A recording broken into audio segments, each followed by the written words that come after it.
Hello guys, this is Vishal Jain, your faculty for CA final financial reporting paper.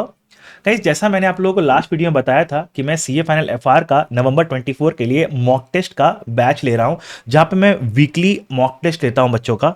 तो उस weekly mock test में बच्चे जहां पे भी कॉमनली मेड मिस्टेक्स करते हैं, तो मैं उन मिस्टेक्स के लिए आपके लिए लेके आता हूं एक वीडियो, और उस वीडियो में बताऊंगा कि क्या आप बच्चों ने गलती किया, उसका क्या सही सॉल्यूशन होना चाहिए, एंड उसके सराउंडिंग जो भी एंटायर कॉन्सेप्ट है मैं वो भी डिस्कस कर दूंगा आप लोगों के साथ। ठीक है, सो आज का मेरा टॉपिक है internally generated intangible assets from Ind AS 38। Okay, now इस वीडियो को एंड तक देखना, डेफिनेटली बहुत ही सारे कॉन्सेप्ट आपके क्लियर होने वाले हैं। एंड अगर इस चैनल पे नए हो तो सब्सक्राइब कर लेना।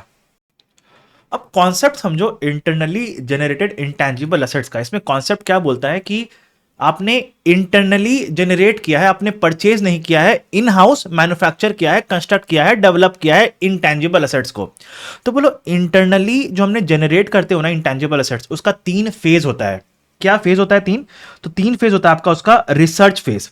रिसर्च फेज में आप नॉलेज गेन करते हो, रिसर्च करते हो कि बनाना चाहिए या नहीं चाहिए इस एसेट को, टेक्निकल फिजिबल रहेगा क्या, आपका ये बनाने में कितना खर्चा लगेगा, बनाएंगे तो कितना खर्चा लगेगा, कितना टाइम लगेगा, बना पाएंगे या नहीं बना पाएंगे, बनाएंगे तो मेरे लिए बेनिफिशियल रहेगा नहीं रहेगा, सारा हम लोग नॉलेज गेन करते हैं। उसके बाद डिसाइड करते हैं कि बनाना है या नहीं बनाना है, ये हम लोग डिसाइड करते हैं यहाँ पे। सो बेसिकली रिसर्च फेज जो में कॉस्ट जो इनकर होता है ना, वो कॉस्ट एनीवेज इनकर होगा, चाहे आप असेट बनाओ चाहे आप असेट ना बनाओ। तो इसलिए आपका इंड AS 38 क्या बोलता है, रिसर्च फेज में जो भी खर्चा लगा उसको P&L में डाल दो, वो आपका एक्सपेंस है, वो आपका एक्सपेंस है, उसको कैपिटलाइज नहीं करते हैं।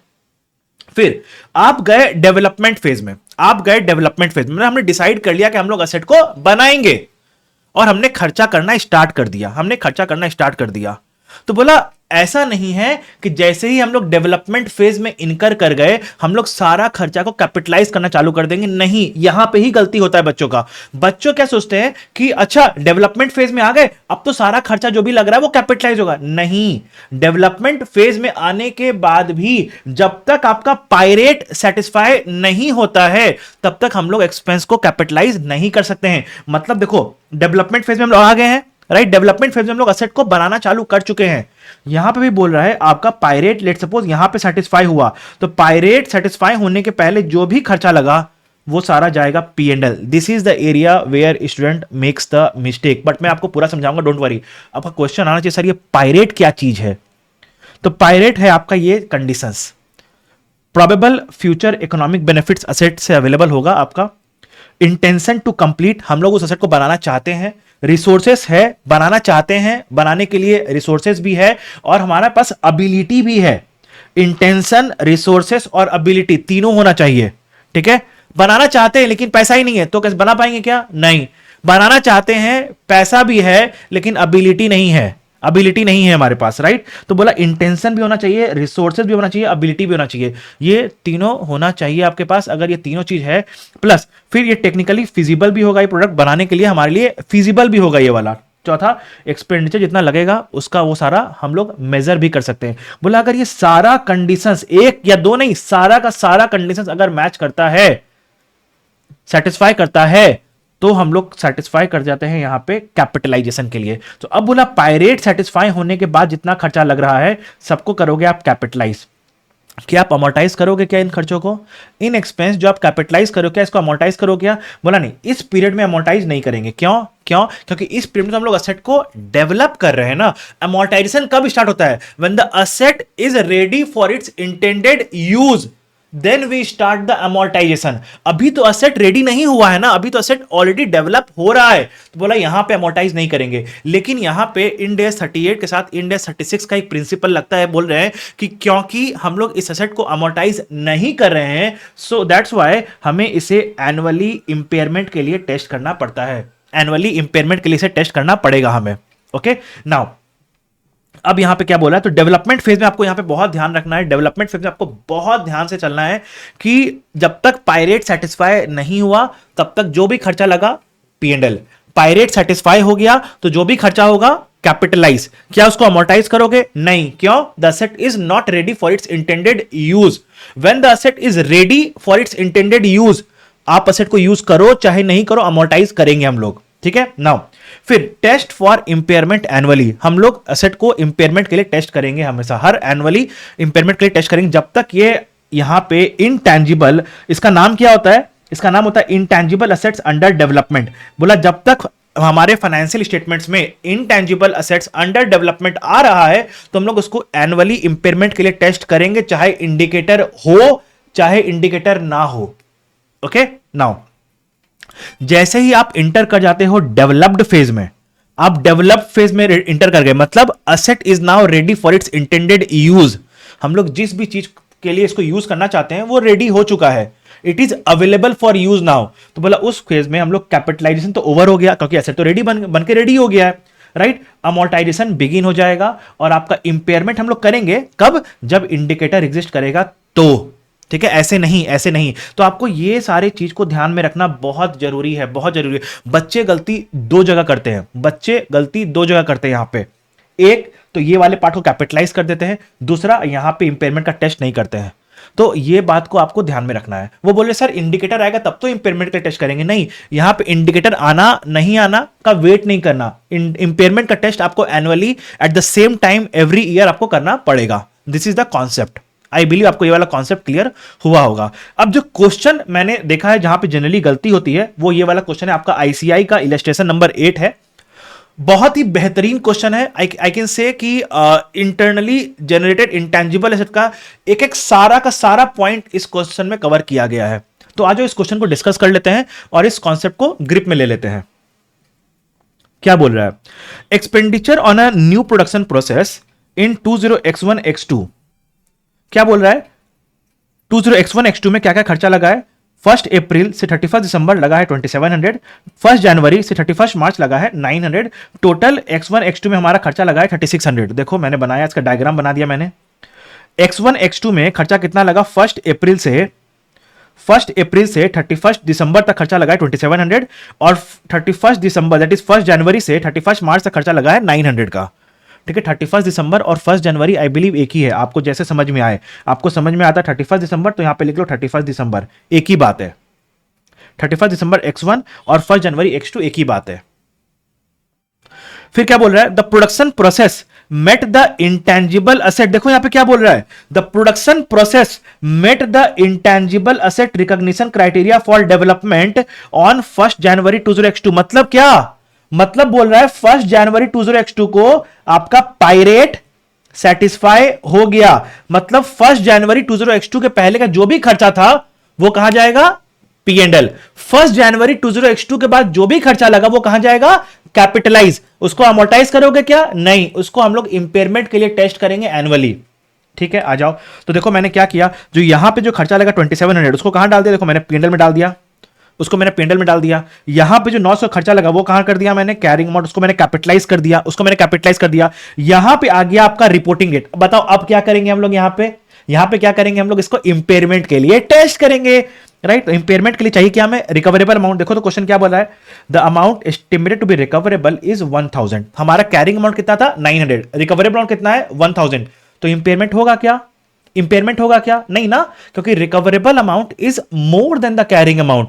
The asset is fully recoverable. क्योंकि आपका असेट फुल्ली रिकवरेबल है तो आप इस पे इंपेयरमेंट लॉस रिकॉग्नाइज नहीं करोगे। ठीक है, इंपेयरमेंट के लिए टेस्ट करना है, इंपेयरमेंट लॉस रिकॉग्नाइज हो ऐसा जरूरी नहीं है।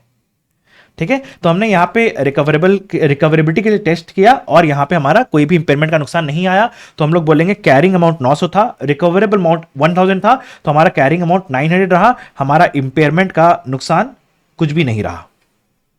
आई believe it is very much clear for the first year. Coming to the second year, फिर क्या बोल रहा है, expenditure incurred for the development of the process in the financial year 20x2x3 is 6000। बोला x2x3 में इस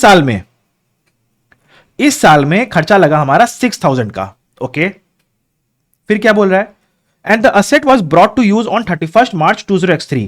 बोला 31 मार्च 20x3 में यहां पे एसेट को यूज के लिए अवेलेबल करा दिया गया है। ठीक है, क्या बोल रहा है फिर, और उसका लाइफ है 6 इयर्स। लेकिन आपको एक बात समझना जरूरी है ना कि आपके ईयर एंड पे यहां पे आपका कैरिंग अमाउंट कितना हो गया बताओ तो, 900 पहले का खर्चा कैपिटलाइज किए थे, इस साल हमने 6000 फिर से खर्चा किया, तो कितना हो गया 900 plus 6000 is equal to 6900 is equal to 6900। हमारा यहां पे कैरिंग अमाउंट कितना हो गया 6900।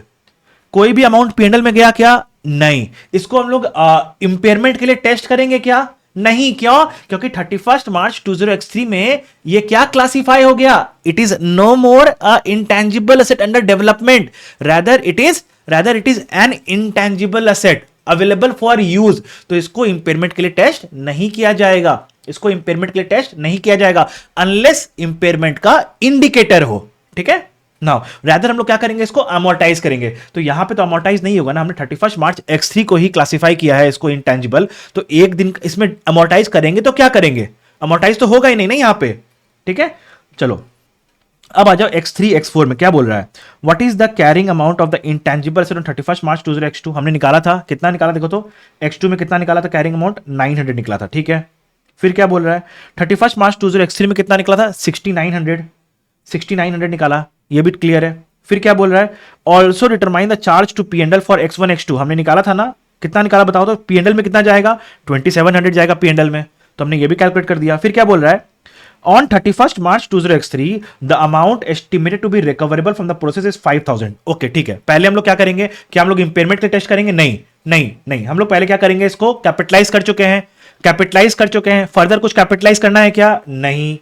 अमोर्टाइज करना है क्या? जी हां। तो लाइफ क्या था 6 इयर्स, कैरिंग अमाउंट क्या था 6900, तो इंपेयरमेंट का सॉरी अमोर्टाइजेशन कितना आएगा 6900 बाय 6, दैट इज कितना आएगा बताओ तो, 6 इयर्स है ये, 6 इयर्स है। ठीक है 6 इयर्स कितना आया 1150। कैरिंग अमाउंट कितना था 6900, अमोर्टाइज इतना किए तो कैरिंग अमाउंट बचा कितना 5750। अब बोल रहा है यहां पे आपका रिकवरेबल अमाउंट है 5000। सर लेकिन यहां पे तो इंपेयरमेंट के लिए टेस्ट नहीं करना था ना, हम लोग टेस्ट नहीं किए, बोला कोई इंडिकेटर आया होगा तो हमारा रिकवरेबल अमाउंट दिया हुआ है। अब रिकवरेबल अमाउंट दे दिया क्वेश्चन में, तो आ जाओ कर देते हैं टेस्ट। ठीक है तो रिकवरेबल अमाउंट दिया 5000, तो हमारा इंपेयरमेंट लॉस आ गया 750 का। तो बताओ यहां पे हमारा कैरिंग अमाउंट कितना होगा, carrying amount revised carrying amount कितना हो गया हमारा, यहां पे रिवाइज्ड कैरिंग अमाउंट हो गया हमारा 5000। P&L में कितना गया बताओ तो, रिवाइज्ड कैरिंग अमाउंट हो गया 5000, P&L में कितना गया 1150 गया अमोर्टाइजेशन का, और 750 गया इंपेयरमेंट का नुकसान।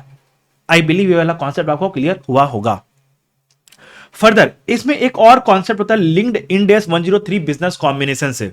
अगेन मैंने यहां भी देखा है बच्चे गलती करते हैं, तो इसमें क्या होता है, स्टैंडर्ड क्या बोल रहा है, इंड AS 103 और इंड AS 38 को अगर हम लोग साथ में पढ़ें, यहां पे क्या बोलता है, बोला अगर सब्सिडरी को हमने अक्वायर किया है, अगर हमने किसी सब्सिडरी को अक्वायर किया है, अगर पेरेंट ने किसी सब्सिडरी को अक्वायर किया है, तो डेट ऑफ एक्विजिशन के पहले अगर सब्सिडरी ने कोई रिसर्च कॉस्ट इनकर किया है यहां पे, तो उसको हम लोग कैपिटलाइज करते हैं on date of acquisition at fair value, on date of acquisition पे कैपिटलाइज करते हैं।